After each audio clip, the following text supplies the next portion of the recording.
আদম আলাইহিস সালামকে আল্লাহ পাক যখন দুনিয়ায় পাঠিয়ে দিলেন, হযরত হাওয়া যখন দুনিয়া আসলেন, আর শয়তানের বুজুর্গি সব শেষ হয়ে গেল।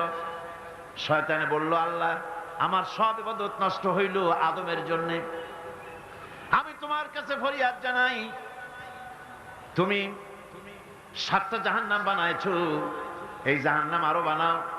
আমি তোমার এই জাহান্নামগুলি তোমার বান্দাগুলি দিয়ে ওয়াসওয়াসা দিয়ে এই জাহান্নাম ভরে দেব।